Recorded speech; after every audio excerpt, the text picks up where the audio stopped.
अस्सलाम वालेकुम फलवार तमाम फलवार थोड़ा सब तो पहले तो सब बहुत शुक्र अदा करने जिन्हें तो सब काफ़ी ज़्यादा मुहब्बत नीति हैं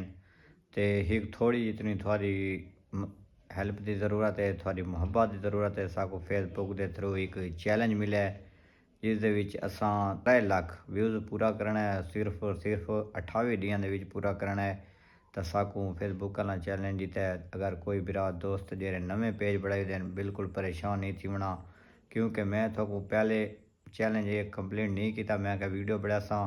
इस वजह से कोई बिरा ये न समझे कि वाकया कोई धोखा फरेब है कई शे कोनी फेसबुक कल उन्होंने को देने पैन जेरे ज़्यादा मेहनत की है पेज के उत्ते उन्होंने को देने पैन 3 दिनों के अंदर अगर तुसा कंप्लीट कर गिदा मुकम्मल कर गिदा 3 लाख व्यू कर गिदा तो चैनल थोड़ा मोनेटाइज थी वैसे तो कोई कहना और हाँ तुसा ये थोड़ी मदद ना थी ठीक है ज़रूर तो सामने थोक मैं दिखाना पिया अपना फेसबुक पेज दिखाना सब तो पहले तो ये डैशबोर्ड से वैसो डैशबोर्ड के उत्ते वन के इतना जोर देसो इतना जोर दे के इतावसी कंटेंट मोनेटाइजेशन ये खड़ा है खीरी इस दे उत्ते जोर देसो ये खड़ा है ये जोन चैनल 3 लाख व्यू ये तुसा पूरा करना सिर्फ लास्ट डे 28 दिन सॉरी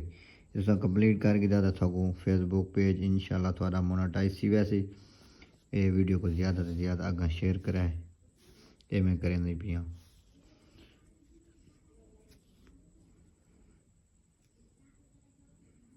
इस सर्चिंग इन फिलहाल खड़ा क्योंकि नेट वाला थोड़ा बहुत इशू चलता पिया है मेरा चैनल वेबसाइट थी कि आखिरी 3 दिन पूरा करना है 3 लाख व्यूज़।